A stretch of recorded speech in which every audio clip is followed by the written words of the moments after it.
ระวะล่ำเปิงถึงคุณของพระอริยสงฆ์เจ้าสี่กู้แปดจำพวกขอเจริญสุขสวัสดีบรรดาอุบาสกบาสิกาสาธุชนญาติโยมพุทธบริษัท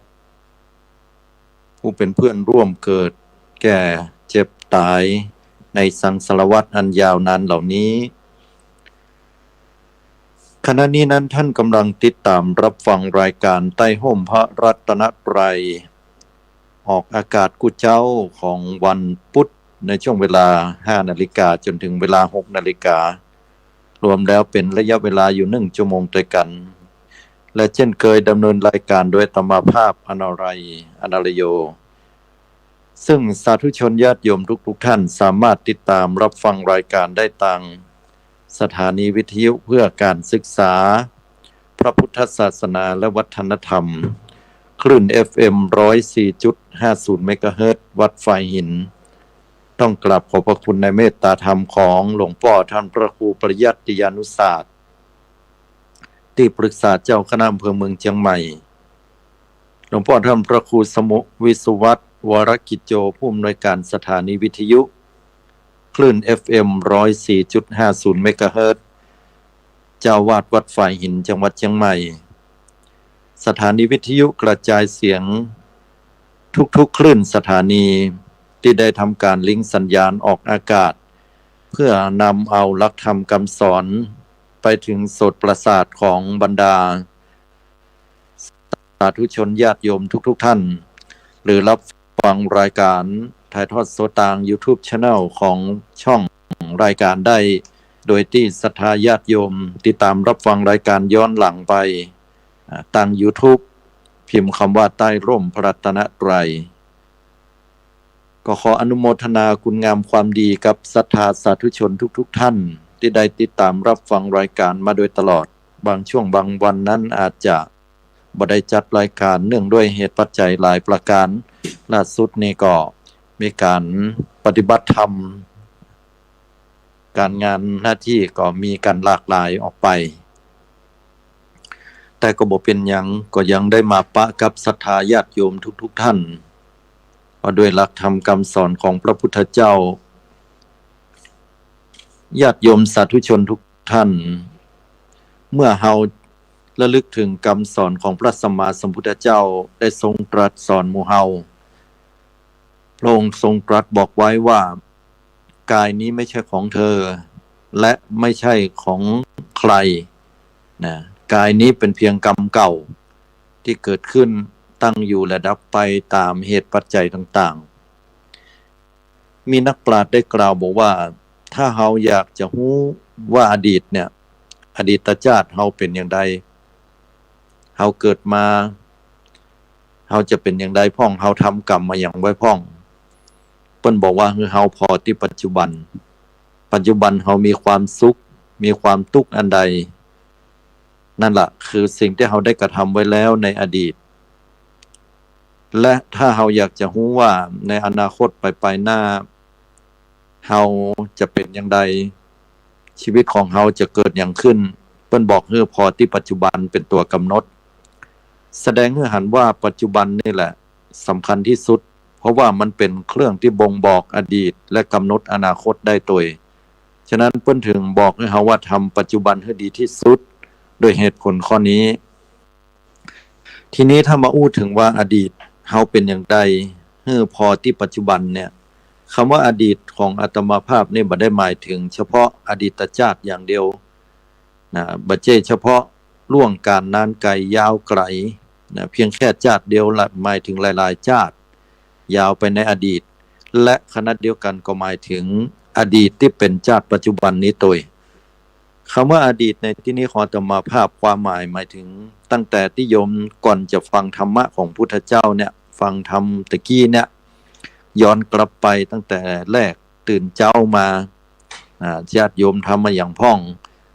ลุกขึ้นมาส่วยหน้าส่วยตาล้างหน้าล้างตากาหรือว่านอนบ่หลับก่อหรือว่าตะคืนก่อนนอนไหว้พระสวดมนต์ก่อหรือว่าเนี่ยใดย้อนไปตั้งแต่เมื่อตะวาเมื่อวันก่อนย้อนไปเมื่อเดือนที่แล้ว ย้อนไปเมื่อปีที่แล้วย้อนไปเมื่อหลายๆปีที่แล้วทั้งชาตินี้ที่ผ่านมาแล้วก็อดีตชาติหลายภพชาติอันนี้แหละคือคำว่าอดีตความหมายของอาตมาแม้แต่อนาคตก็เหมือนกันอนาคตที่มาบทถึงเตื้อจากนี้ไปหำ1 นาทีเลยไปขึ้นไป2 3 4 5 นาทีไปจนถึงชั่วโมงหน้าวันนี้วันพรุ่งนี้หรือตลอดจนถึงอนาคตไปปลายหน้ารวมถึงชาติหน้าพบหน้าตัวอันนี้คือความหมายของคำว่าอนาคตทีนี้ศรัทธาญาติโยมเฮาท่านทั้งหลายอดีตพุทธเจ้าบอกว่ากายนี่คือกรรมเก่าที่มันได้มาจากอดีตก็คงจะเป็นอย่างอย่างที่พุทธเจ้าได้ตรัสไว้อย่างแน่แท้เพราะว่าเราจะได้หูได้ตาได้หูปได้ร่างกายสิ่งต่างๆเหล่านี้ก็ล้วนแล้วแต่ทำมาจากอดีตและขณะเดียวกันในอดีตนี่เราได้ดูแลพ่อกอยอย่างใดพ่องถ้าอดีตชาตินี่ได้มาโดยธรรมชาติตั้งแต่แรกเกิดเราเกิดออกมาจากท้องแม่ของเราแม่ได้มอบสิ่งอย่างเฮือพ่อได้มอบสิ่งอย่างเฮือลมหายใจเข้าออกเป็นผู้ให้กำเนิดแต่ว่าร่างกายสังขารที่จะเป็นตัวกำหนดยีนก็ดีสิ่งอย่างก็ดีล้วนแล้วแต่กฎแห่งกรรมเนี่ยเป็นผู้ที่จักนำให้เราต้องมาปะป้อแบบนี้แม่แบบนี้เราจะต้องมีโครโมโซมอันเป็นตัวที่จะแบ่งเกิงระหว่างพ่อกับแม่อย่างละเกิงมี23กู้จับกู้กันแล้วมีโครโมโซมเพศโครโมโซมนี่ก็คล้ายๆกับไอตัวปะท่องโกติดกันเนี่ย2 อันซึ่งแบ่งมาจากคนละเกิงจากพ่อกับแม่ตัวมูนี้เป็นตัวกำหนดยีนในร่างกายของเฮาที่จะเกิดมาแม้แต่เพศโดยเพศเป็นเพศยังจะเป็นเพศชายหรือเพศหญิงจะได้เกิดมาเนี่ยอันนี้เป็นของว่าโครโมโซมเพศโครโมโซมถึง23เนี่ยก็จะเป็นตัวกำหนดบ่งบอกให้เฮาว่าเฮาจะได้มีผิวพรรณวรรณะหน้าตาอย่างใดสีผมอย่างใดบางคนก็สีผมดำบางคนก็สีผมสีบลอนด์บางคนก็สีผมเป็นสีอื่นนะฮะเหมือนต่างประเทศบางคนก็ผมยิกผมงอบางคนก็ผมสั้นบางคนก็ผมยาวสลวยอันนี้ก็สีผมก็ดีขนาดลักษณะผมก็ดีหรือหน้าตาผิวพรรณวรรณะบางคนดำบางคนขาวบางคนเผือกบางคนดำแดงบางคนผิวละเอียดบางคนผิวหยาบอันนี้ก็ล้วนแล้วแต่เกิดจากลักษณะของกรรมที่เราเคยสร้างไว้ดวงตาเป็นได้ดวงตาชั้นเดียวดวงตา2 ชั้นดวงตานี้เป็นตาสีน้ำตาลตาสีฟ้าซึ่งเราได้จากพ่อกับแม่มาเป็นส่วนหนึ่งอันนั้นแหละก็คือสิ่งที่กรรมจะสแกนเสาะหาว่าเรามีกรรมสืบเนื่องกับพ่อแม่อย่างใดคนไหนและก็ที่สำคัญคือเราจะได้พันธุกรรมจากสิ่งเหล่านั้นจากพ่อจากแม่แต่บางครั้งจากพ่อจากแม่แล้วก็อาจจะบ่ได้มาโดยลักษณะตรงๆยกตัวอย่างเช่นว่าคนที่เกิดมามีพี่น้อง 5-6 คนแต่ละคนก็หน้าตาธรรมดาบ่ถึงขั้นจะหล่อจะงามกันแต่มันมีคนหนึ่งได้พาเราพาก่อออกมางดงามผ่องแผ้วแต่เป็นแม่หญิงอย่ามางามแต่งามว่าไปเป็นดาราไปประกวดที่ไหนก็งามพอถามถึงบรรดาพี่น้องก็หน้าตาปกติธรรมดาบ่ได้พิเศษหยังบ่ได้ขี้เลบ่ได้งดงามเป็นพิเศษอย่างเงี้ยเป็นต้นอันนี้แหละบุญธรรมกรรมแต่งละโยมบางครั้งบางคนถ้าเป็นกรรมฝ่ายอกุศลเกิดมาในกลุ่มมีพี่น้อง 5-6 คนเช่นเดียวกันอันนี้แห่งครอบครัวหนึ่งเกิดมาบรรดาพี่น้องคนอื่นๆเพิ่นก็ปกติหมดอาการ32ครบหน้าตาอย่างเพิ่นก็ธรรมดาปกติบ่ขี้ริ้วขี้เลแล้วก็บ่สวยงามอย่างเป็นพิเศษแต่ว่าแห่งคนนึงออกมาปรากฏวัตถุพลภาพเกิดออกมาบ่ครบอาการ32อย่างเงี้ยถ้าเรามองไปในเรื่องของสิ่งเหล่านี้เราอาจจะน้อยเนื้อต่ำใจหรือว่าคนที่เกิดมามีหน้าตาดีก็อาจจะภาคภูมิใจว่าตัวเก่านั้นดีเหลือเปิ้นเน็ตเหลือเปิ้นแต่ที่แท้แล้วนั่นเราอาศัยพ่อแม่ซึ่งมีบุญคุณล้นเหลือถ้าพ่อแม่บ่ได้ให้กำเนิดเฮาเนี่ยเฮาก็บ่มีสิทธิ์ที่จะไปเกิดที่ไหนได้ต้องได้รับการอนุญาตจากพ่อแม่แต่ละโยมลองพ่อแม่เนี่ยเปิ้น เป็นภาษาชาวบ้านเปิ้นร่วมรักกันถ้าหากว่าเปิ้นบ่ต้องการลูกเปิ้นก็เอาลูกไปแท้งเหียอยากแต่ถ้าเปิ้นอนุญาตให้อยู่โดยเลี้ยงดูพอกอยคันบำรุงคันเป็นอย่างดีเอาไปฝากคันไว้กับหมอ3 เดือน7 เดือนเนี่ยอย่างบอกว่าเปิ้นก็มีวิทยาการสมัยใหม่ของเครื่องไม้เครื่องมือของแพทย์สามารถพอได้ว่าลูกเป็นอย่างใดเป็นโรคนั้นโรคนี้ก็แข็งแรงก็เป็นเพศอย่างอยากสามารถรู้ได้ตั้งแต่อยู่ในท้องสมัยเดียวอันนี้ก็เพราะว่าพ่อแม่นั้นมีความฮักพ่อแม่อนุญาตให้เฮาอยู่โดยและอนุญาตให้เกิดมาเป็นลูกของเปิ้นฉะนั้นแล้วเนี่ยพ่อแม่จึงเป็นผู้มีบุญคุณนักแต่ในส่วนแห่งการที่เฮาเลือกหน้าตาผิวพรรณวรรณะอย่างต่างๆสติปัญญาอุปนิสัยเดิมที่เฮาสะสมมาเนี่ยมันเป็นของเฮาญาติโยมทั้งหลายที่เฮาได้มาในอดีตชาติโดยเหมือนกันบ่ต้องอะไรอย่างแล้วแม้แต่แฝดที่อธิษฐานมาเกิดร่วมกันมีกรรมร่วมกันมีใบหน้าลักษณะท่าทางแม้แต่ว่า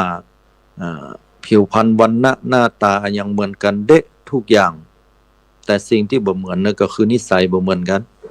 นั่นก็ญาติโยมว่า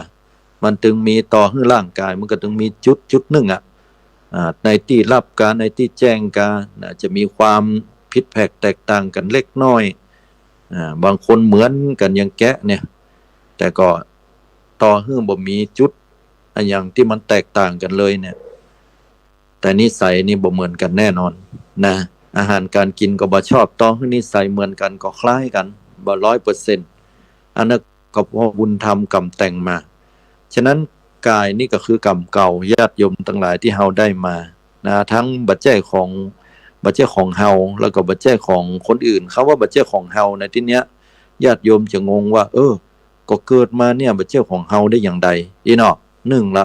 2ก็ในเมื่อเฮาเป็นคนรับมรดกตกทอดเฮาเป็นเจ้ากรรมนายเวรของตัวเก่าเฮาสร้างไว้จัดแล้วก็เฮานี่ก็ได้รับกายนี้เนาะแล้วว่าบ่มีเฮาได้อย่างใดคำว่าบ่มีเฮาในที่นี้ญาติโยมจะไปงงเนอะอันนี้ต้องอธิบายให้เข้าใจก่อนพระสัมมาสัมพุทธเจ้าได้ตรัสพระบาลีคาถาบทนี้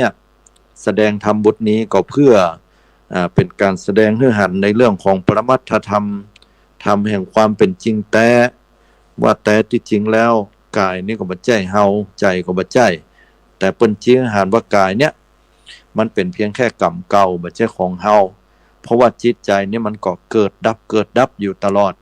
อดทั้งกลางวันและกลางคืนศรัทธาญาติโยมทั้งหลายพระพุทธองค์ได้ทรงตรัสบอกกับพราหมณ์พราหมณ์เข้าไปถามพุทธเจ้ากับเรื่องขันธ์5นี่แหละว่าก็จิตใจนี่มันน่าจะเป็นของเฮานะวิญญาณเนี่ยน่าจะเป็นเฮาเนี่ยถ้าบ่มีวิญญาณเป็นของเฮาแล้วไผจะเป็นตัวตนของเฮาได้พุทธองค์ก็บอกว่าวิญญาณหรือความรู้สึกเนี่ยหรือว่าจิตเนี่ยอันเดียวกันแต่จิตหรือวิญญาณเนี่ยจะเป็นตัวเป็นตนของคนตัวเฮาของเฮาหรือของไผคนใดก็บ่ใช่พระพุทธองค์ทรงตรัสบอกว่าจิตนี้เกิดขึ้นแล้วก็ดับไปเกิดขึ้นแล้วดับไปจิตดวงหนึ่งเกิดขึ้นจิตดวงหนึ่งดับไปแต่เพราะอาศัยกันเกิดขึ้นและดับไปเนี่ยอย่างรวดเร็วเรียกว่าถ้าบัจเจสัพพัญญุตญาณพระพุทธเจ้าเนี่ยก็จะบอกว่ามันเกิดดับนักเพียงไหนแล้วก็ทำให้เรามองว่าจิตนี่เป็นของเรามีความรู้สึกนึกคิดต่อเนื่องกันโดยตลอดแต่ที่จริงแล้วเราเกิดดับอยู่ทุกๆขณะและที่บอกว่าเราเนี่ยก็คือสมมุติขึ้นให้เข้าใจตามโลกเนาะอันนี้ศรัทธาเราท่านทั้งหลายจิตนี่เกิดดับพุทธองค์ได้เปรียบเทียบไว้เหมือนแม่น้ำพอแม่น้ำเนี่ยถ้าเราเอาถามว่าแม่น้ำสายหนึ่งเนี่ยแต่ละคณะน้ำนั้นเนี่ยมันเป็นอันเดียวกันก็ถ้าเราใครหูเราก็ลองเอาดอกไม้หรือขี้เหงื่อไปโจ่งไปโปรยที่น้ำแล้วให้แหมคนนึงอยู่ตังลุ่มน้ำที่ไหลไปบ่ต้องเอาน้ำกว้างแม่น้ำใหญ่ก็ได้เอาแค่น้ำเหมืองเนี่ยง่ายๆถ้าพิสูจน์มันง่ายลองเอาดอกไม้หรือว่าเอาขี้เหงื่อเอาอย่างก็ได้ไปโจ่งไว้ตังบนเดี๋ยวพอน้ำมันไหลลงมาเนี่ยค คนที่อยู่ตั้งรุ่มรอวักไว้นะพอวักได้ปุ๊บจะหันว่าดอกไม้หรือขี้เหงื่อนั้นอยู่ในถังน้ำหรือว่าก๊อกน้ำนั้นเอาวางไว้ก่อนทีนี้คนที่วักครั้งแรกเนี่ยเพื่อเอาก๊อกน้ำหรือว่าน้ำโป้เนี่ยกุดน้ำแหมรอบนึงแล้วตักขึ้นมาแล้วเอามาวางแล้วเปรียบเทียบกันแล้วว่าน้ำโป้แรกเนี่ยที่มีดอกไม้อยู่เนี่ยกับน้ำโป้แหมน้ำโป้หนึ่งที่มีน้ำธรรมดาแต่บ่มีดอกไม้อยู่ถามว่ามันเป็นน้ำอันเดียวกันก็เขาก็จะตอบว่าอ๋อมันเป็นคนละอันกันนะเป็นคนละคณะกันแต่ว่าสายน้ำที่มันอาศัยการไหลไปเนี่ยทุกๆคณะมาต่อกันก็เลยทำให้เราหันว่าอ๋อเนี่ยเป็นแม่น้ำสายหนึ่งเหมือนแม่น้ำปิงเนี่ยแม่น้ำวังแม่น้ำยมแม่น้ำน่านนี่เขาก็จะหันว่าเป็นแม่น้ำสายเดียวกันทั้งที่มันเอามาต่อกันต่อถ้าอีกอุปมาหนึ่งญาติโยมทั้งหลายถ้าหากว่าแม่น้ำเนี่ยสามารถจะทำให้เป็นก้อนน้ำแข็งได้นะเหมือนต่างประเทศเพื่อนเนี่ยญาติโยมจะหันละว่าพอมันเป็นก้อนน้ำแข็งแล้วมันบ่ไหลไปไหนแล้วถ้าเรามีเครื่องมือใหญ่พอเนี่ยเราลองเอาเครื่องมือนั้นตัดลงไปตัดเป็นชิ้นเล็กชิ้นน้อยก็ดีชิ้นใหญ่ก็ดีแต่ละชิ้นเนี่ยญาติโยมจะหันเอาเวลาเรายกเอาต่างๆออกไปแล้วเนี่ยเขาจะหันเลยว่าน้ำเนี่ยมันเกิดการแบ่งขึ้นระหว่างตังบนกับตังลุ่มได้แล้วก็ตังกลางนี่ก็ส่วนหนึ่งแล้วมีต่อไปแหมที่เขาตัดแล้วเนี่ยแต่ละคณะเนี่ยก็บ่ใช่อันเดียวกันแต่พอเอามาซุกไว้เหมือนเก่าเนี่ยน้ำที่เราได้เอามาซุกมาต่อกันมันก็เป็นสายเดียวกันฉันใดจิตเนี่ยเกิดดับก็เหมือนกันเลยโยมดวงหนึ่งเกิดดวงหนึ่งดับไปดวงหนึ่งเกิดขึ้นดวงหนึ่งดับไปอาศัยซึ่งกันและกันอย่างเงี้ยเขาก็เลยเข้าใจว่าจิตเนี่ยมันเป็นเฮาเป็นอันเดียวกันแต่ที่จริงแล้วบ่ใช่พุทธเจ้าเป็นว่าอย่างเงี้ยแถมอุปมาหนึ่งญาติโยมหันหลอดไฟก่อนหลอดไฟที่เขาตามประเดี๋ยวเนี้ยเขาลองพอขึ้นไปหรอหลอดไฟที่เขาตามเนี่ยอันนี้ก็เพราะว่ากระแสไฟมันแหงปอ220 โวลต์เนาะเปิ้นส่งกระแสมาเมื่อเอี้ยถ้าน้อยล้ำไปเนี่ยก็บ่ได้ไฟมันจะยิบนะไอตอนที่มันยิบเนี่ยญาติโยมทั้งหลายไฟมันบ่พอจะดับแหละนั่นน่ะแสดงให้เห็นว่ากระแสไฟมันน้อยลงเขาจะหันความเกิดดับนะว่าแต่ที่จริงแล้วกระแสของไฟนะที่มันยิบนั่นน่ะแต่ละยิบเนี่ยมันบ่ใช่อันเดียวกันนะบ่ใช่แสงเดียวกันแต่พอกระแสไฟมันแห้งปอเนี่ยมันก็เลยดูเหมือนมันเป็นแสงเดียวกันไปเหี่ยข้อเนี้ยฉันใดจิตก็เหมือนกันบ่ใช่ตนตัวของเฮาบ่ใช่สิ่งที่จิตบ่ใช่เป็นนั้นดวงเดียวแต่เกิดขึ้นดับไปตลอดทั้งกลางวันกลางคืนเพิ่นว่าอย่างนี้ฉะนั้นสรุปแล้วกายก็ดีจิตก็ดีเนี่ยก็บ่ใช่ของเฮานะกายนี่คือกรรมเก่าที่เฮาได้สร้างไว้แล้วในอดีตจิตก็บ่ใช่ของเฮานะเกิดขึ้นโดยอาศัยเหตุปัจจัยในปัจจุบันฉะนั้นแล้วเฮาบังคับบ่ได้ญาติโยมทั้งหลายสิ่งเหล่านี้มันเกิดขึ้นตั้งอยู่ดับไปเกิดขึ้นตั้งอยู่ดับไปแต่เพราะว่าเฮาหลงเข้าไปยึดพุทธเจ้าว่าบุคคลผู้หลงเข้าไปยึดเมื่อเฮาไปยึดว่าอ๋อกายนี่เป็นของเฮานะจิตใจเนี่ยเป็นของเฮานะเวลาเข้าไปยึดปุ๊บเนี่ยพุทธเจ้าเรียกว่าการยึดนี่เรียกว่าสัตตนังนะสัตว์ผู้มีอวิชชาเป็นเครื่องกั้นคือบ่ฮู้แต่ว่ากายเนี่ยเป็นเจ้าของเฮานะเฮาก็อาจจะแย้งว่าเอาก็กายเป็นเจ้าของเฮามันยังมีเจ็บมีป่วยมีอยากกินข้าวล่ะอันนี้มีเหตุผลอย่าลืมว่ากายนะกับใจหรือว่าจิตเนี่ยมันสอดคล้องเกี่ยวเนื่องเพิ่นเฮาว่าใจเป็นนายกายเป็นบ่าวมันอยู่รวมกันกายจะอยู่เองเดียวบ่ได้ถ้ากายอยู่เองเดียวแล้วเนี่ยมีอันจะต้องแตกสลายแน่ๆยกตัวอย่างเช่นคนตายเนี่ยจิตมันดับแล้วหรอญาติโยมกายเนี่ยมันอยู่หั่นร้องพอแล้วเฮาจะไปย่างอย่างใดให้มันอยู่เหมือนเดิมมันบ่เหมือนพอเอาไปนอนอยู่หั่นเตอะก็เดี๋ยวธาตุลมมันหายไปก่อนนอลมหายใจหายมันตายไปแล้วนี่จากนั้นเดี๋ยวสำแดงฤทธิ์มาโดยธาตุไฟละธาตุไฟก็อยู่บ่ได้ตัวก็เย็นลงเมื่อตัวเย็นลงละธาตุน้ำอยู่บ่ได้แตกออกมาเป็นน้ำเลือดน้ำหนองน้ำเหลืองตลอดจนถึงมีสิ่งปฏิกูลไหลออกมาละสุดท้ายก็ธาตุดินทนอยู่บ่ได้ตับไตไส้พุง ที่สุดแล้วแม้แต่กระดูกก็จะต้องสลายไปตามสภาวะธรรมชาติแม้ว่าจะใช้เวลาหมื่นกว่าเปิ้นสุดท้ายก็เป็นผงธุลีไปในอากาศเนี่ยกายเนี่ยเขาก็บังคับบ่ได้ในตอนที่มีจิตใจคล้องก็เหมือนกันมันอยู่ด้วยกันนี่นะเขาจะขอให้มันบ่เท่าก็ขอบ่ได้ขอให้มันบ่เจ็บป่วยนะบ่เป็นไข้บ่เจ็บหัวเข่าบ่เจ็บหลังนะขอเขาบ่เป็นเบาหวานบ่เป็นความดันนะเขาบ่ได้บางทีบ่เคยเป็นกันนะญาติโยมมีไผพ่องสักคนตอบอาตมาได้ก่อว่ามีหมอเพิ่นบอกว่าเพิ่นเอาเบาหวานมาฝากขอให้เป็นเบาหวานเต้อเนี่ยเฮาดีใจขอบคุณขนาดเลยที่เฮาจะได้เป็นเบาหวานเนี่ยมันมีว่าโยมถ้าบ่มีกลัวจะตายฮะจะได้เป็นเบาหวานเนาะกลัวได้เป็นความดันเส้นเลือดจะแตกนะกลัวจะได้เป็นโรคเกาต์อยู่ที่ไหนก็เจ็บกินยังก็บ่ได้กลัวจะเป็นโรคไตจะต้องไปฟอกไตไปฟอกไตติด1 3วัน4วันโอ้เสียเวลาไปเตื้อ1บ่ใช่ไปแค่5นาที10นาทีบางครั้งไปเป็น 3-4 ชั่วโมงเสียเวลาที่สุดเสียสุขภาพจิตแหมแต่เฮาอย่าได้บ่ได้ญาติโยมทั้งหลายเพราะกายนี่มันเป็นกรรมเก่าบ่ใช่ของเฮาถ้าเฮาพิจารณาตามคำสอนพุทธเจ้าอีได้แล้วเฮาจะบ่หนักใจเลยนะเฮาจะบ่หนักใจเลยว่าโอ้มันเป็นเพียงแค่กรรมเก่าเฮานะก็เฮาแยะมามกเอี้ยเฮางามมกเอี้ยก็พอใจละเฮาบ่ต้องไปโทษพ่อโทษแม่ว่าจะได้อีพ่ออีแม่คือตาจันเดียวเฮามา จะได้ยี่เฮือเฮาน่ะเฮือเฮามาต่ำแตะต่ำว่าอีปี้มาสูงคงยงไว้น่ะอ้ายมันก็จัดสูงเกิดมา7คน8คนมีเฮาคนเดียวเนี่ยแกดเหลือเปิ้น ต่ำเหลือเปิ้นเกลียดพ่อเกลียดแม่ไปปุ้นน่ะแล้วบ่ได้กึดบ่ฮู้แจ้งว่าแต่ที่จริงแล้วเนี่ยเฮานี่แหละเป็นผู้ออกแบบชีวิตเฮาเลือกเกิดด้วยการกระทำในอดีตชาติมาแล้วที่คนหลงเข้าใจผิดคิดว่ามนุษย์คนเฮาเลือกเกิดบ่ได้นั้นพ่อบ่เข้าใจในปฏิจจสมุปบาทบ่เข้าใจในหลักธรรมคำสอนพุทธเจ้าแต่จริงแล้วเฮานี่ล่ะเลือกไว้ก่อนหมดแล้วเลือกหมดทุกอย่างเลือกแม้แต่ว่าจะไปเกิดที่ไหนนะเลือกแม้แต่ว่าเฮาจะไปเกิดกับไผเลือกว่าเฮาจะไปเกิดในประเทศใดเลือกที่ว่าเฮาจะไปเกิดปะไผที่ไหนอย่างใดเฮาเลือกไว้หมดแล้วถามว่าเฮาเลือกอย่างใดก็เลือกด้วยการกระทำเฮาล้อญาติโยมโยมเคยฮู้ก่อว่าเฮาเลือกอย่างใดนะเฮาก็มาพอปัจจุบันเนี่ยโยมเป็นใดเป็นคนงามก่อข้าเจ้างามแต่ก่อนข้าเจ้าเคยประกวดอันนี้ยินดีโดยแสดงว่าเลือกไว้ชาติแล้วแล้วเลือกอย่างใดเจ้า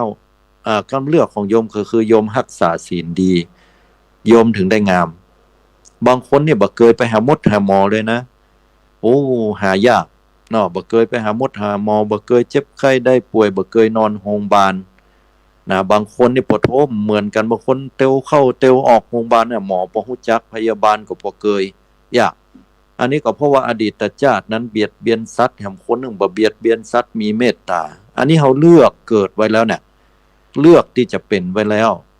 นะบางคนเนี่ยเกิดมาเนาะเป็นคนร่ำคนรวยมีเงินนักเกิดมาบนกองเงินกองทองเนี่ยอย่างก็บ่ต้องพยายามนักเพราะว่ามีเงินดลบันดาลกับแห่งคนนึ่งข้าวสารบ่มีแม้แต่ว่าจะเอาไปนึ่งเอาไปหุงกินในวันเนี้ยลำบากเหลือเกินก็เพราะเฮาเลือกไว้ในอดีตละลูกคนที่เปิ้นมีทรัพย์ก็เพราะเปิ้นนำเอาทรัพย์ของตัวเก่าออกตานเพราะฮู้ว่าทรัพย์เนี่ยมันอยู่กับเฮาบ่เหมินนะแต่ว่ากายเฮาเนี่ยพอตายไปแล้วปุ๊บเฮาจะต้องเวียนว่ายตายเกิดแต่เฮาบ่ฮู้ว่าเกิดแต่บ่ฮู้พอเฮาบ่ฮู้อีปุ๊บเฮาก็บ่มั่นใจก็เลยเอาปัจจุบันตัวเนี้ยเนี่ยไปเฮาโกงไผได้ก็โกงเฮาปั่นไผได้ก็ปั่นอย่างงี้นะมีโลภโกรธหลงเป็นธรรมดาพุทธเจ้าว่าเลยกลายเป็นบุคคลผู้มีอวิชชาเป็นเครื่องกั้นแล้วก็มีตัณหาเป็นเครื่องผูกตัณหาคือความอยากเนี่ยไปตามที่กิเลสจิตใจต้องการดลบันดาลให้ตัวเก่านะก็เลยเป็นคนที่บ่ฮู้จักฮู้ตานเกิดมาก็น้อยเนื้อต่ำใจว่าโอ้ตัวเก่านะเป็นคนที่บ่มีกับเปิ้นโดนคนดูถูกบางคนบ่มีเปิ้นบ่ดูถูกแต่บางคนบ่มีดูถูกก็มีนะโดนดูถูกก็มีอันนี้ก็กรรมแห่งอย่างหนึ่งก็เพราะอดีตชาตินั้นบ่ได้รักษาวจีกรรม4คือเว้นจากการพูดเท็จจุร้ายหลอกลวงผู้อื่นนะก็ล่วงละเมิดเว้นจากการอู้สอดเสียดยุยงให้ผู้อื่นแตกแยกกันอันนี้ก็ปรากฏว่าบัดสำรวมกระทำให้ผู้อื่นแตกแยก เว้นจากการคำหยาบกำหยาบกำคายกำด่ากำท้อว่าป้อล่อแม่ใจกรรมมันเป็นเหตุปัจจัยให้คนอื่นเจ็บช้ำน้ำใจนะอันนี้ก็ละเมิดแล้วก็สุดท้ายเพ้อเจ้อไร้สาระประโยชน์จะนะเป็นเหตุปัจจัยให้คนอื่นเกิดความไขว้เขวเกิดความรู้สึกตกอกตกใจเกิดความรู้สึกที่บ่เป็นสาระแก่นสารนั่นใดอันนี้ก็ละเมิดนั่นแหละเป็นเหตุเป็นปัจจัยว่าเกิดมาแล้วจะได้ถึงต้องโดนคนอื่นดูถูกดูแคลนด้วยวจีกรรมโดยเฉพาะอย่างยิ่งตัวที่เป็นเหตุปัจจัยก็คือตัวเก่าเกยไปทำให้คนอื่นนั้นต้องเจ็บอกเจ็บใจนะอันนี้เป็นเหตุปัจจัยตัวนี้ตัวฉะนั้นเขาออกแบบมาแล้วโยมมันถามว่ามันแก้อย่างใดก็แก้บ่ได้เนาะเขาต้องยอมรับโยมเฮ้ยพุทธเจ้าทรงตรัสไว้ว่าสิ่งที่เราทำลงไปแล้วทำคืนบ่ได้มีไผสักคนหนึ่งนั่งไทยแมชชีนก็คือเครื่องมือถ้าเป็นยุคอาตมานี่ก็คือการ์ตูนโดเรมอนเนาะเป็นละออนเนาะแต่ถ้าคนเฒ่าถ้าอย่างงงอาตมากำลังให้ฟังว่ามีเครื่องหนึ่งถ้ามันย้อนอดีตถอยไปได้เนี่ยนะเอาไปปะตัวเฮาแล้วเฮาจะไปแก้ไขตัวเฮาในอดีตได้นะทุกคนคงอยากจะไปแก้อดีตชาติแต่มันเป็นไปได้ก็โยมมันเป็นไปบ่ได้เมื่อมันเป็นไปบ่ได้เฮาก็จะไปฝันเฟื่องเรื่องอดีตจะไปตุยกึดในเรื่องอดีตที่มันผิดพลาดมาแล้วคนทุกคนนะนักปราชญ์เพิ่นบอกไว้ว่าบ่มีไผบ่เคยทำผิดพลาดในอดีตชาติเคยหมดแม้ปัจจุบันเกิดมาก็ผิดพลาดมีลองผิดลองถูกกันทั้งนั้นญาติโยมทั้งหลายทีนี้มาถึงกรรมที่มันใกล้มาแหมหน่อยนี่คือกรรมในปัจจุบันเนี่ยชาติปัจจุบันนี้เนาะที่ผ่านมาในอดีตเฮาเป็นคนอย่างใดโยมตอนเป็นละอ่อนเฮาใจร่างกายเฮาอย่างใดพ่องตอนเป็นหนุ่มกำล่ำก้อมกินเหล้าเมายาปวดหัวลาน้ำพอเฒ่ามาแล้วเนี่ยร่างกายเฮาทรุดโทรมเฒ่าน่ะบางคนเนี่ยก็มีโรคภัยไข้เจ็บเข้ามาเฮาจะไปว่าไผก็ตอนเป็นหนุ่มกำล่ำก้อมเฮาบ่ฮักตัวเก่าอันนี้ถูกกะโยมอันนี้พุทธเจ้าจี้หันก่อนเนี่ยใกล้ที่สุดละเมื่อ3เดือนที่แล้วบ่ต้องเอาเมินน่ะคุณหมอเพิ่นเคยกบอาตมาเนาะอาตมาเคยถามว่าคุณหมอถ้าอาตมาออกกำลังกายในวันนี้มันจะหันผลนะแต่มันเนี่ยเมื่อใดถ้าท่านออกกำลังกายในวันนี้หมอบอกว่าแห่ม3เดือนไปหน้าท่านจะปะผลมันแต่ท่านบ่ต้องกลัวทุกๆวันเนี่ยพอท่านออกกำลังกายแล้วท่านจะรู้สึกว่าสดชื่นอันนี้เป็นเบื้องต้นแต่พอ3เดือนไปแล้วเนี่ยมันจะเป็นภูมิคุ้มกันทำให้ร่างกายท่านแข็งแรงอันนั้นก็แต่นะญาติโยมแสดงว่าย้อนออกไป3เดือนที่แล้วละโยมพอเหรอแล้ววันนี้เฮามาเป็นวัดเนี่ยวันนี้เฮาบ่สบายเฮาเมื่อยเฮาไข้เป็นนั่นเป็นนี่โรคเพิ่มเข้ามาแสดงว่า3เดือนที่แล้วก็ดี6เดือนที่แล้วก็ดีปีแล้วก็ดีหรือว่าหลายๆปีมากก็ดีก็เฮาสะสมเพิ่นว่ากินหวานจะไปกินนักก็เดี๋ยวมันสะสมจะเป็นโรคเบาหวานตายเพิ่นสิได้กินอีลูกไว้แน่ก็แตกเอามาบัดตันตายนะก็โยมเฮ้ยสะสมเอาเข้ากินข้าวเปิ้นกวดสุขภาพประจำปีสะดุ้งล่ะน้ำตาลมี150ก่อนว่าบางคนมี200ปลายว่ายังเด้อน่ะมันก็ว่าตายจะมันหยังมันจะเป็นมันตึงเป็นนะมันจะเป็นมันตึงเป็นก็ถ้าถ้ากึดอย่างเนี่ยก็ได้เป็นแต่ก็เนาะพอเป็นมาแล้วปุ๊บเป็นน้ำให้น้ำห้องตายไรวะนี่อย่าเฮือน่ะต้องมากินยาแหมกินยายังบ่เท่าใดนะถ้าดูแลตัวเก่าบ่ดีเป็นอันเปิ้นเฮาว่าหยังเป็นแผลเนาะสุมาเตอร์เป็นที่ตีนที่มืออย่างเงี้ยบ่รักษาดีๆเนี่ยมันหายยากเพราะว่าแผลที่เกิดขึ้นจากโรคเบาหวานเนี่ยมันบ่เหมือนแผลที่เกิดขึ้นจากโรคอื่นๆหรือว่าคนบ่มีโรคยกตัวอย่างที่เท้าเฮาเนี่ยมันมีเชื้อโรคเข้ามาง่ายเนาะเวลาเฮาเดินไปไหนเนี่ยเวลาเป็นปุ๊บเนี่ยโยมนึกลับตานึกถึงแผลเฮาสมมติว่าแผลเฮามอกสักปลายก้อยรอบๆแผลนี่นะโยมบัดจิตรงกลางนะรอบๆแผลที่มันเป็นระหว่างผิวหนังเฮาเนี่ยกับแผลที่มันอยู่ตรงกลางมันเริ่มเป็นแผลแดงๆแล้วเนี่ยรอบๆแผลเนี่ยมันมีน้ำเหลืองอยู่และน้ำเหลืองกับเลือดตัวเนี้ยโดยเฉพาะน้ำเหลืองตัวเนี้ยมันหวานเพราะว่าระดับน้ำตาลของเฮาควบคุมในร่างกายนี่ควบคุมบ่ได้น้ำเหลืองของเขาหรือเลือดเนี่ยมันหวานพอมันหวานเนี่ยไอ้แบคทีเรียเชื้อโรคเนี่ยมันไปกินโยม มันไปกินรอบหนำมันเลยรักษาหายยากนี่แหละเป็นที่มาของคนที่เป็นโรคเบาหวานว่าถ้าดูแลบดี นอกจากหายากแล้วดูแลบ่พอกอยให้ดีๆแล้วสุมาถึงเป็นกกแข้งขว้างเนี่ยก็พออย่างนี้เนี่ยญาติโยมเคยเป็นเนี่ยเบาหวานเมื่อเขาบ่เคยเป็นเขาก็ย้อนไปว่ากรรมที่เขาเนี่ยมาเขาเนี่ยหยังเขาบ่ดูแลตัวเก่ามันก็เป็นคนที่กินยังก็กินสโลโกะคะไปหาหมดอ่ะบ่พอตัวเก่าให้ดีลูกคนบางคนก็กินเค็มว่ะคนบางคนก็ทำนั้นทำเนี่ยหมอเตือนเล่าว่ากำเดียวเนอก็เดียวจะได้อัน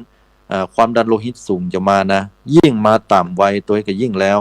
เปิ้นให้ออกกำลังกายเนออีป้อออกกำลังกายแม่ออกกำลังกายเนอพี่อ้ายออกกำลังกายเนอกินอาหารที่เป็นประโยชน์หลีกเลี่ยงอาหารเค็มทำจิตใจให้ผ่องใสจะไปเครียดเนอเปิ้นบอกเปิ้นสอนแล้วก็วัดความดันโดยก็ได้ความดันลดเป็นปกติอย่างแล้วเนี่ยดีอันนี้แสดงว่าผ่านไปแต่บางคนตายเจ้ามันยังมันเป็นมันถึงเป็นมันเป็นมันถึงเป็นว่าฟังหรอโอ้มันเป็นที่อยู่ดีกินได้เป็นนะนี่ก็เพราะกรรมแปลว่าการกระทำโยมเฮายิ่งอย่างนะพุทธเจ้าบอกว่าถ้าเฮาอย่างเอี้ยผลมันจะเป็นเอี้ยเปิ้นถึงเฮาว่าเป็นเบาหวานคือมีพฤติกรรมที่กินหวานตลอดบ่ยอมลดเลยนะกินบ่บรรยังในอย่างเลยเนี่ยเปิ้นฮ้องว่าการกระทำแบบนี้เป็นเหตุปัจจัยให้ไปเป็นเบาหวานบุคคลผู้มีการกระทำอย่างนี้เพิ่นฮ้องว่าคนเป็นเบาหวานบุคคลผู้ที่บัดสำรวมระวังเนี่ยอย่างก็แล้วแต่เนาะกินเข้าไปประเภทกรดยูริกยูริกก็คือของที่มันเป็นประเภทปีกไก่กาเป็นประเภทเครื่องในสัตว์กินอย่างนักเข้ากินนักเข้าหลายปีนะไม่ใช่ว่าปีเดียวเนาะหลายปีเอาเข้ามันเริ่มไปป้อที่ข้อก่อนข้อคนเฮาเนี่ยโดยเฉพาะอย่างยิ่งสุมาแต่ข้อหัวแม่ตีนที่ขึ้นมานั่นน่ะญาติโยมข้อตีนข้อมือข้อแข้งข้อขาเนี่ยแปลกนะไอ้กรดยูริกเนี่ยมันมีหลายแล้วมันค่อยๆตอนแรกมันก็อยู่ในเลือดมันก็ฟุ้งโยมเหมือนอุปมาเปรียบเทียบโยมลองเอามือไปจุ่มในหม้อโอ่งแล้วเอามือกลมันมีขี้ขุ่นขึ้นมาเนาะอันนั้นขี้ขุ่นเปรียบเทียบนะอันนี้เปรียบเทียบเหมือนกรดยูริกที่เฮากินเข้าไปแล้วก่อนน้ำนั้นเปรียบเหมือนเลือดแล้วเมินเข้าเนี่ยพอน้ำมันเริ่มนิ่งเท่าใดเนี่ยกรดยูริกก็ตกตะกอนไอ้ขี้ขุ่นน่ะก็ตกตะกอนไปอยู่ก้นตุ่มน้ำเนาะก้นหม้อโอ่งข้อเนี้ยฉันใดก็เหมือนกับเลือดเฮาเนี่ยกินเข้าเนี่ยเอากรดยูริกเข้านักเข้ามันจะไปป้ออยู่ที่ข้อของเฮาเป็นข้อติ้นข้อมือข้ออย่างแล้วเรียบร้อยพอเวลาเป็นเสร็จละละกำนี้แม่เจ้ามาละหมอกบอกว่าโอ้ระวังเนอะ7ปลายละเนี่ยถ้า 5.5 นี่ปกติ6นี่ก็ยังปกติอยู่7ละเริ่มเอาละ8 9ปูดโทธโมสังโฆเป็นเก้าแล้วเพราะว่าเป็นเก้าแล้วปุ๊บเนี่ยปโทธโมสังโฆไผบ่เป็นบ่ฮู้เพิ่นว่าปโทธโมสังโฆมันทรมานเนี่ยญาติโยมแล้วมันเป็นยามเมื่อคืนด้วยเจ็บมันเป็นโรคแห่งความทรมานนะฮะเจ็บละปองเนี่ยต้องไปหาหมอต้องไปฉีดยาเพราะฉีดยาก็เหมือนบิดขว้างไงน่ะแต่การฉีดยาบ่อยๆเนี่ยบ่ดีต่อร่างกายฮะเหมาะอันเนี้ยบุคคลผู้บ่บรรยังกินยูริกเข้าไปฮับยูริกเข้าไปนักพระพุทธเจ้าว่าการกระทำหรือกรรมตัวเนี้ยเป็นเหตุเป็นปัจจัยให้เขาเป็นโรคเกาต์เรียกว่าคนเป็นโรคเกาต์เนี่ยโยมกรรมที่พุทธเจ้าสอนเนี่ยสอนแบบนี้ญาติโยมไม่ใช่สอนแค่ในอดีตอย่างเดียวทำกรรมนั่นมาทำกรรมนี้มาเขาทำกรรมปัจจุบันอย่างใดอย่างสมมติเขาเกิดขึ้นมาเป็นคนที่มีฐานะบัดใดเกิดมาฐานะปานกลางหรือบางคนก็ยากจนเหลือเกินนี่นะแต่เป็นคนมุมานะบากบั่นเปิ้นบ่ฮื้อเปิ้นได้ดูถูกดูแคลนละพ่อแม่พยายามส่งเสียเพิ่นมีความมุมานะบากบั่นส่งเสียลูกก็ฮักดีโดยพยายามห้ำเรียนให้จบแล้วก็มารับการรับงานก็ขยันขันแข็งรู้จักอดออมอันเนี้ยความขยันขันแข็งแบบเนี้ยพุทธเจ้าเรียกว่ากรรมใหม่สร้างกรรมใหม่ขึ้นมาผลลัพธ์ที่จะได้รับนั่นก็คือสิ่งที่ดีแก่ตัวเก่าและก็คือความร่ำรวยความมั่นคงทางฐานะรู้จักกินรู้จักใจเนาะอันเนี้ยมันเป็นเหตุเป็นปัจจัยว่าทำอย่างใดเฮาก็จะได้รับผลอย่างนั้นแต่บางคนก็แย้งว่า ก็ในเมื่อขยันขันแข็งบางทีก็ยังบ่รวยกำละมีอันที่ว่าอันถุงมือหัวกะพุทธเจ้าบ่ได้ตรัสสอนเรื่องถุงมือหัวบ่หัวญาติโยมแต่พุทธเจ้าบอกว่ามือเฮามันจับจ่ายบ่เป็นมือนั่นก็มันหัวญาติโยมทั้งหลายบ่ใช่ถุงมือไหนมีมันหัวเมียมือเฮานั่นแหละมันจับจ่ายอันใดใจเฮานั่นแหละมันจับจ่ายไปตามใจของเฮาใจเฮามันหัวหรอกนะใจเฮามันหัวสุรุ่ยสุร่ายจ่ายไปเลยอันยังแค่จ่ายก็จ่ายหันเปิ้นจ่ายเฮาก็จ่ายแล้วบ่บัญญัติบัญญังเฮาบ่คิดว่าโอ้เฮาได้เท่าใดแล้วเงินเดือนเปิ้นระดับไหนเปิ้นมีเงินเดือน 4-5 หมื่นไอ้เฮานี่เงินเดือนเท่าใดวันหนึ่งค่าแรงงาน300 350 400อย่างเงี้ยเปิ้นไปกินยังได้เฮาก็ไปกินอย่างเปิ้นก็ไปเมียมันไปรวยญาติโยมทั้งหลายเวลาได้ทรัพย์สินมาแล้วเราก็ใจปั้มเนี่ยเลี้ยงเปื้อนเนี่ยเลี้ยงได้ญาติโยมเลี้ยงตามเทศกาลงานบุญช่วงเวลาเปิ้นเลี้ยงเฮาพ่องเฮาเลี้ยงเปิ้นพ่องเปิ้นเลี้ยงเฮาหมดก็บ่ดีหะเมาะเห็นแก่ตัวเฮาเลี้ยงเปิ้นหมดก็บ่ดีหะเมาะอันนี้ก็ชิบหายวายวอดสุมาเตอร์ใจกรรมภาษาชาวบ้านเนาะเพราะนั้นคนเฮาจะเป็นมิตรร่วมกันก็เปลี่ยนกันเลี้ยงหรือแชร์กันกะมันก็บ่เอาเปรียบซึ่งกันและกันบ่เป็นคนใจโตมือโตเฮาเนี่ยอย่างนี้เฮาก็ได้เปื้อนตัวเฮาก็ร่ำรวยตัวหรอกแล้วเฮามีการกระทำมันใดล่ะโยมปิกไปพอตัวเก่าในอดีตแล้ววันนี้เฮาบ่ร่ำรวยเพราะหยังพุทธเจ้าสอนเฮาไว้หมดแล้วแต่ว่าเจ้าพูดของเฮาเนี่ยบ่จ้างจะเอาธรรมะพุทธเจ้ามาใคร่ครวญพิจารณาเกิดมาเฮาบ่งามเป็นขี้ริ้วขี้เลพ่องแต่ว่าเป็นคนมีทรัพย์ก็ไปทำกรรมใหม่หรอปุ้นอย่าใดดีก็ไปแต่งไปย่องหรอกอาตมาชอบร้านนั้นร้านในตัวเมืองละปูนเขียนร้านชื่อว่าคนงามเพราะแต่งนี่เราอันนี้เป็นชื่อโฆษณาเพิ่นแต่อู้ถึงบ่ได้ว่าแปลกเนาะอีเนาะแล้วก็แม่เนาะอย่างเพิ่นว่าคนงามเพราะแต่งเนาะก็แต่กันเนาะไก่งามเพราะคนงามเพราะแต่งถ้าว่าบางครั้งบ่แต่งมันก็บ่งาม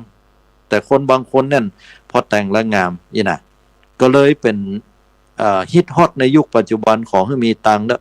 ละออนบัดเดียวเวลาเกิดมาโยมเกิดมาของมันตัวสูงๆใหญ่ๆบำรุงนมมันร่างกายให้มันแข็งแรงมันสูงไว้ก่อนมันบ่งามบ่รอดจังมันไปศัลยกรรมตกแต่งได้นี่ปุ้นไปไหนไปประเทศเกาหลียิ่งบัดเดียวคนไทยเก่งหมอไทยเก่งมาตกแต่งกันการตกแต่งของหมอนะตกแต่งร่างกายทำศัลยกรรมตกแต่งก็เรียกว่าสร้างกรรมใหม่เพราะตัวเก่าหมอสร้างกรรมคือเอาเงินเนี่ยเฮาเนี่ยเป็นผู้สร้างก็คือเฮายอมที่จะเอาเงินไปจ่ายให้หมอก็มาทำศัลยกรรมตกแต่งหน้าตานี่เพิ่นฮ้องว่าสร้างกรรมใหม่ก็เลยงามได้ไงนี่คือการสร้างกรรมใหม่สร้างกรรมปัจจุบันเนี่ยชาติปัจจุบันเนี่ยนี่ไงเฮาเลยได้ความงามกันแต่ว่าผลกระทบมันจะบ่เหมือนบุญที่เฮาได้สร้างในอดีตชาติมานะสวยงามด้วยทรัพย์ปัจจุบันจะบ่เท่ากับสวยงามด้วยบุญในอดีตฟังให้ดีนะญาติโยมเนี่ยเพราะว่าสวยงามในอดีตเกิดมาปุ๊บแล้วเนี่ยคิ้วหน้าตาผิวพรรณวรรณะงดงามอย่างใดเกิดมาปุ๊บนี่อันนี้ถือว่าบุญเก่าจะอย่างใดก็ตามมันจึงงามธรรมชาติเป็นคนงามเหมือนแต่ว่าความงามเนี่ยเมินไปก็ว่าไปตามวัยเนาะงามตามวัยเหมือนกันรอตามวัยได้เหมือนกันอย่างบางคนเปิ้นชมตัวเก่าอายุได้60ปลายชมว่ารูปหล่ออยู่เฮ้ยน่ะก็ดีใจบางคนยังงามอยู่ก็ดีใจแต่บางคนเปิ้นชมปุ๊บเนี่ยมันต้องมาเฮาฮู้แล้วเฮาเท่าชมบ่จริงใจก่อนนั้นก็ล้ำไปเนาะก็เปิ้นชมเปิ้นก็ให้กำลังใจนะก็ได้แล้วจะไปเปรียบเทียบกับละอ่อน17 18ได้อย่าใดจะงามแต่ละอ่อน17 18มันเป็นไปถูกแฮมใดแต่เปิ้นว่างามเนี่ยหมายถึงว่างามสมวัยรอสมวัยก็คือกำลังใจสู่เขาเนาะนี่น่ะแล้วเปิ้นบ่ชมก็หาว่าเปิ้นบ่ชมเนาะคนเฮานี่มันแปลกจิตใจนี่มันยั่งยากแต่เพราะนั้นเวลาไผมาชมเฮาตอนอายุ70ว่าเฮางามนี่น่ะคือภูมิใจว่าเปิ้นชมเฮาว่าเฮางามเมื่อเปรียบเทียบกับวัยนั้น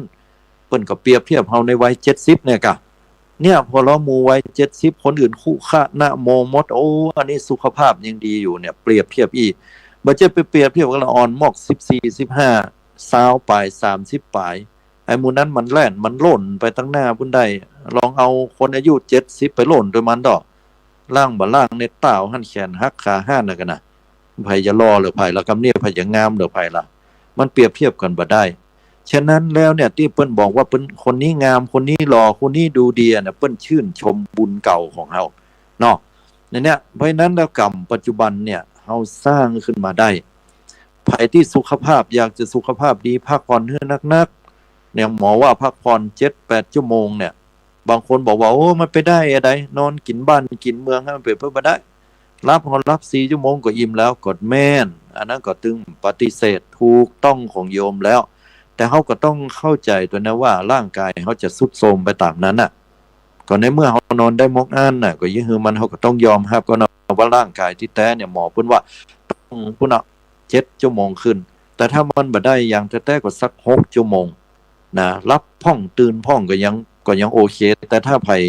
รับแล้วตื่นสักเตื้อ2 เตื้อได้เนี่ยโอ้ดีแต่คนเฒ่านี่นะ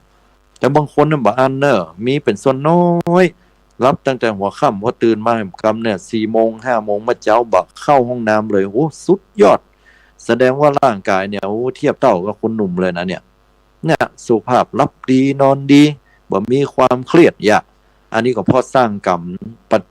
ในอดีตก็คือชาติปัจจุบันเนี่ยมาดีก็เลยได้สุขภาพที่ดีญาติโยมทั้งหลายเป็นคนบ่เครียดโลกเรื่องราวอย่างเกิดขึ้นมานะพอมันจะเครียดแล้วก็เปลี่ยนไปเป็นอย่างอื่นเหียไปพอตลกไปพอหนังพอละครก็มันก็นั่งสมาธิภาวนาจิตสงบรู้จักปลงวางอย่างพวกคนบางคนมันบ่ปลงบ่วางญาติโยมทั้งหลายเอ้ยจมคือกะลูกกะหลานอยู่ฮะเนาะคนเฒ่าบางคนมันก็จมมันบ่ปลงบ่วางเกิดหันว่าเขาเนี่ยเป็นละอ่อนน้อยอยู่ฮะนะขนาดลูกตัวเก่าเป็นผอกันมันยังฮ้องไอ้ล่าอยู่ฮะก็ฮักไอ้ล่าล้ำไอ้ล่าจะนี่หยังก็บ่ฮึเนี้ยเอาเข้าไอ้ล่านี่หยังได้สักอย่างเนี่ยก็เลยเป็นปัญหาอยู่หั่นละอ่อนเมื่อก่อนเนาะใหญ่ขึ้นมาแล้วมันก็ว่าอยู่แม่บ่ต้องห่วงเฮาเฮาใหญ่แล้วนะไว้เนาะผมมีลูกเพื่อดีมีหลานเนี่ยไว้เนาะก็ยังบ่ฟังเด้อนะเนี่ยเฮาก็จะห่วงไปถึงไหนละญาติโยมทั้งหลายเลี้ยงเขามาจัดเหมือนแม่นพ่อแม่นะห่วงก็ห่วงในยามที่เฮาควรห่วงเนาะเป็นอย่างใดเจ็บไข้ป่วยไข้อันนี้ควรห่วงปะปัญหาอุปสรรคชีวิตเข้ามารู้สึกเขาท้อถอยมีน้ำตาอันนี้ควรห่วงปีกบ้าเป็นยาการบ่ปีกมาเตื้อโอ้ไปทางใดอันนี้เป็นห่วงเป็นเรื่องปกติ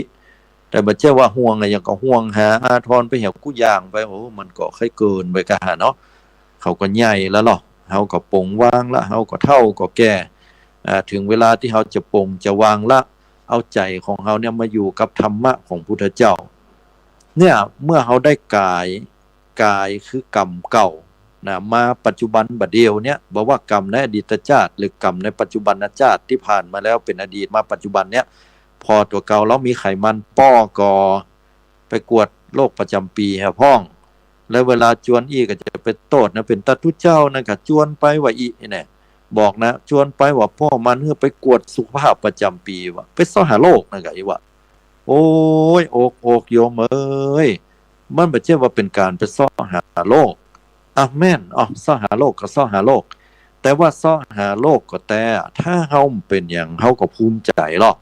เปิ้นว่าไตดีขนาดเลยอย่างอุ่นใจแล้วแม่นก็แต่เปิ้นว่าเสี่ยงเน้อระวังยูริกนะกรดยูริกนักระวังเป็นเกาต์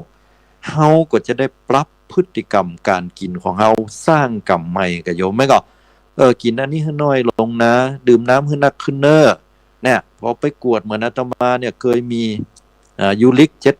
7.5 โอ้ยเฮาก็กลัวเราจะเป็นยูริกจะเป็นโรคเกาต์เนาะผลปรากฏว่าเฮาก็ปรับเปลี่ยนพฤติกรรมเฮาอย่างที่มันเป็นสิ่งที่ซุ่มเสี่ยงแล้วก็เฮาบ่กินสิ่งนั้นดื่มน้ำให้นักๆก็คนว่าตัวเก่าเป็นคนที่ดื่มน้ำน้อยกินน้ำน้อยพอให้หำ3 เดือนหมอนัดไปกวดเหลือ 5.5 ปกติแน่ก็ถ้าอาตมาบ่ฮู้ลองกินนี่ไปหำสักปี2 ปีก็เป็นเกาต์อ่ะแม่นก็โยมว่าอันนี้ก็ถูกอาตมาเนี่ยว่าหมอเนี่ยบางทีหมอนัดโยมเขาเนี่ยหมอเพิ่นนัดนัดไปนะขี้ค้านไปหมอนัดแถมแล้วต้องไปนะถูกบังคับไปแต่อาตมานี่เปิ้นฮื้อไปอันตรวจสุขภาพประจำปีอาตมาไปเองเลยยอมจ่ายเองเพราะว่ามันบ่อยู่ใน30 บาทแต่เฮายอมจ่ายนี่เพื่อสุขภาพของตัวเก่าแล้วถ้ามีอันอย่างนักอย่างไขมันนักเนี่ย อาตมาจะนัดหมอ แปลกกว่าโยมหมอไม่ได้นัดอาตมานะอาตมานัดหมอเลยหมออาตมาขอให้6 เดือนหน้าเอ้าท่านจะมาครับมาเลยอาตมานัดหมอ หมอออกใบนัดคือกรรมถามว่าเพราะอะไรอย่างก็เพราะมันจะเป็นการท้าทายอาตมาชอบความท้าทายแบบนี้ว่าถ้า6 เดือนไปหน้าหรือ3 เดือนไปหน้าเขาตั้งเป้าเลยว่าไขมันของเขาจะต้องลดไขมันของเขาจะต้องลดอาตมาผ่านไป3 เดือนแล้วก็6 เดือนไปกวดอ้าวไขมันในร่างกายไตรกลีเซอไรด์คอเลสเตอรอลที่มันมีนักเนี่ยมันลดลงอยู่ในระดับที่ปกตินะเขาก็บ่มีความสุ่มเสี่ยงในเส้นเลือดในสมองแตกเส้นเลือดในสมองตีบตันละแม่นก็เส้นเลือดเขาก็อ่อนนุ่มยืดหยุ่นได้ง่ายโอ้อย่างอี้อาตมาถึงว่าทำกรรมใหม่สร้างกรรมใหม่แบบนี้เขาก็จะได้ร่างกายดีกับมันก็จะไปคิดว่าเพิ่นจวนไปหาหมอพิษหาโรคเฮ้ยแล้วเดี๋ยวใจบ่ดีหาหมออ่ะ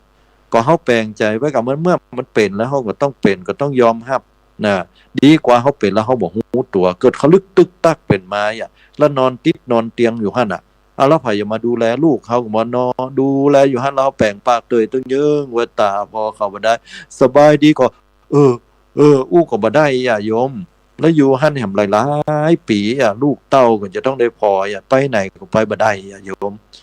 อันนี้อู้กำสุดสุมาเตออันนี้บ่ได้มีเจตนาอื่นเนอะแต่ฮือหันทำจริงๆว่าเฮาควรบ่ประมาทถ้าเฮาบ่ประมาทแล้วเนี่ยดูแลสุขภาพร่างกายดีกินดีแล้วอย่างดีโมดแล้วตรวจสุขภาพอย่างดีแล้วถ้ามันเป็นมานะอันนี้เฮาบ่เสียใจละโยมถ้ามันเป็นมาเห็นไหมนะเฮาบ่เสียใจละเพราะเราทำดีที่สุดแล้วนั่นคือกับว่านั่นคือกรรมในอดีตชาติที่มันตวยเข้ามาละมันเหนือกว่าการควบคุมของเราแม้แต่พระพุทธเจ้าก็ยอมรับกฎแห่งกรรมตัวนี้แม้ก็ญาติโยมทั้งหลายเปรียบเทียบไปเนี่ยพระพุทธเจ้าก็ยอมรับเพราะว่าพระองค์บอกว่าเราสัจจนีกรรมของตัวเก่าบ่พ้นนะเขากินเนี่ยอย่างเมื่อตะวายกตัวอย่างเขากินตำส้มกินตำส้มแล้วก็กินเผ็ดๆอย่างเงี้ยแล้วเขาเป็นคนขี้รู้ต้องไฟธาตุต้องเนี่ยมันอ่อนลองกินเผ็ดๆส้มๆลำๆนะวันนี้เอาเถอะจาบดีก็ถูกว่านั่นน่ะกินป๊บแล้วก็มันต้องมันอกอักเมื่อก่อนเขาก็ต้องไปเข้าห้องน้ำชั้นใดนะเขาจะบอกว่าโอ้ยกินเผ็ดกินเค็มแล้วเนี่ยธาตุไฟต้องเขาน้อยเนี่ยอย่ารู้ต้องเด็ดขาดเนี่ยเมื่อขับถ่ายปกติเขาขอบ่ได้หรอเขาก็ต้องเป็นผู้ที่มรดกตกทอดทับกรรมของเขาเมื่อก่อนนั่นน่ะเนี่ยศรัทธาญาติโยมทั้งหลายเพราะนั้นกรรมคือกรรมในการปัจจุบันเนี่ยทำปัจจุบันอย่างใดแล้วเขาออกแบบอนาคตเขาได้โดยญาติโยมทั้งหลายวันพุกวันฮือวัน3 เดือนจากนี้1 ปีไปหน้าเฮาจะเป็นอย่างใดเฮาพอปัจจุบันนี้รวมถึงไปชาติหน้าด้วยเฮาออกแบบชีวิตเฮาไว้แล้วนะเฮาจะไปเกิดเป็นอย่างเนี้ยญาติโยมทั้งหลายเฮาเลือกแล้วนะจะไปเกิดเป็นแม่หญิงก็ได้ไปเกิดเป็นพ่อชายก็ได้ไปเกิดเป็นเพศที่3ก็ได้เฮาจะไปเกิดเป็นคนหล่อก็ได้เฮาจะไปเกิดเป็นคนขี้เหร่ก็ได้เฮาจะไปเกิดเป็นคนทุพพลภาพอาการ32บ่ครบก็ขึ้นอยู่กับเฮาจะเกิดไปเป็นคนร่ำคนรวยเกิดไปตระกูลที่สูงส่งจะเกิดไปปะคนดีจะเกิดไปปะคนชั่วจะเกิดไปปะบัณฑิตจะเกิดไปปะคนพาลก็ล้วนแล้วแต่อยู่ที่เฮาจะเกิดไปเป็นคนมีสติปัญญาดีหรือเกิดไปเป็นคนปึกตันตุนจ้าปัญญา3ก็อยู่ที่เฮาหมดแต่ญาติโยมทั้งหลายเหมือนกับที่อาตมาเปรียบเทียบนะเฮากินนั่นได้ก็ได้อันนั้นนั่นน่ะเนี่ยญาติโยมกรรมเนี่ยเปิ้นฮือหันปัจจุบันเนี่ยสำคัญที่สุดเพราะอดีตมันก็พลิกไปแก้บ่ได้บ่งบอกได้ในปัจจุบันอนาคตก็มาบ่ถึงเตื้อแต่ว่ามันเป็นผลพลอยได้จากการที่เราทำปัจจุบันเนี่ยฉะนั้นญาติโยมทั้งหลายกรรมในปัจจุบันสำคัญที่สุดบัดเดี๋ยวนี้คือพลิกมาพอปัจจุบันของเราบ่กึดไปในอดีตบ่กึดไปในอนาคตพอละอดีตมันเป็นได้มันผิดพลาดไปอย่างไรก็จะจังมันเตอะสุมาเตอเป็นภาษาชาวบ้านเฮาอย่าเปิ้นว่าตายจังมันเตอะเป็นกรรมโปร่งนะบ่ใช่ว่ากรรมบ่ดีนะบ่ใช่ว่ากรรมบ่ดีตายจังมันเตอะแล้วไปละจังมันเตอะจังมันเตอะคือมันญาติโยมทั้งหลายบางครั้งมันอาจจะคัดใจอยู่มันว่าเฮาก็จังมันเตอะนะเฮาบ่รวยเหมือนเพิ่นจังมันเตอะ จ้ามันเตอะไว้มันเดี๋ยวมันก็จะก้อยทำใจได้แต่บัดเจ้าว่าจ้างมันเตอะแล้วเฮาบัดสร้างเหตุใหม่สร้างเหตุใหม่ที่ดีๆในปัจจุบันเนี่ยอนาคตมันจะเป็นได้ก็ไม่ต้องไปกังวลมันโอ้ยกลัวเป็นโรคหัวใจนะถ้ากลัวเป็นโรคหัวใจเฮาก็พอความเสี่ยงว่าอย่างที่จะทำเฮาเป็นโรคหัวใจเฮาก็ทำปัจจุบันนี้หลีกเลี่ยงสิ่งนั้นออกกำลังกายให้ดีบ่เครียดทานอาหารเป็นประโยชน์พักผ่อนให้เพียงพอนะความเสี่ยงมันก็มีน้อยลงละโอกาสที่จะเป็นก็น้อยที่สุดหรืออาจจะบ่เป็นเลยเนาะเพราะนั้นเนี่ยก็ฝากให้ศรัทธาญาติโยมเนี่ยเพื่อเฮาทำกรรมปัจจุบันสำคัญที่สุดญาติโยมทุกท่านนะอาตมาถึงได้บอกว่าโอ้ยเฮาเนี่ยทำอยู่ตรงนี้นะบ่ต้องไปที่ไหนบ่ต้องไปกึดอะไรอย่างนักทำปัจจุบันนี้ให้มันดีความกังวลมันมีได้เกิดขึ้นได้เหมือนกันทุกคนแต่ถามว่ากังวลไปแล้วมันได้อย่างกังวลไปแล้วมันก็ได้กระตุกนะครับมันได้อย่างมันก็ทุกเจ้ากังวลไปแล้วได้อย่างมันก็ได้กระตุกนะครับมันก็ลองพอล่อเขากังวลเรื่องอย่างบ่เป็นตุกพ่องตายแล้ววันผู้วันฮือเนี่ยเจ้านี้จะมาทวงอีโลยืมเปิ้นมาเขายื้อหือหยาสามว่าเป็นตุกก็เป็นทุกข์อะโยมมันก็ตุกอะกันเนาะแต่คืนนี่รอโยมหัวค่ำเนาะโยมยังนอนอยู่คิดใจว่าวันผู้เนี่ยไปบ้านพี่ปันจะไปซื้ออย่างมาแกงกินจะเอาอย่างมากินดีฮะเพราะละอ่อนจะมักอย่างกำกึดเนี่ยนะมันบ่เป็นตุกนักมันก็เป็นตุกน้อยเหมือนกันนะเนาะจะมาจะลำกาบัดลำกาถามป้อมันยังก็ได้กินได้หมดยังก็ได้กินได้หมดนี่นะยังยากเลยการที่เขาบอกกันได้แม่บ้านเนาะอันนี้อาตมาเคยได้ยินแม่บ้านเพิ่นอู้ฟังว่าถ้าป้อละอ่อนมันบอกว่ามันแค่อยากกินยังกินอยากกินแกงนั้นแกงนี้แกงอันนี้อันนั้นเนี่ยยังพอหามาได้อยู่แต่ว่ายังก็ได้นะยังก็ได้เนี่ยมันกุมหัวเพราะว่าแปลงมาบางทีกลัวมันจะบาล้ำกลัวไว้ก่อนก็เป็นความกังวลก็เป็นตู้แคมมันอาจจะล้ำกว่าได้บาล้ำก็ได้เฮาก็แค่เอาใจแฟนเฮาเนี่ยเนาะใครใจเอาใจลูกเต้าคนในครอบครัวอยากกินอะไรอย่างอยากก็ถามกันเนาะเขาว่ากึดบ่ออกยิ่งพอใจนี่นะบอกเลยญาติโยมทั้งหลายไอ้เรื่องอาหารการกินเนี่ยว่าอยากกินอะไรอย่างถามเขานะพอใจมันบ่มีเมนูอยู่ในหัวโยมมันจะบอกว่าใดเดียวอย่าง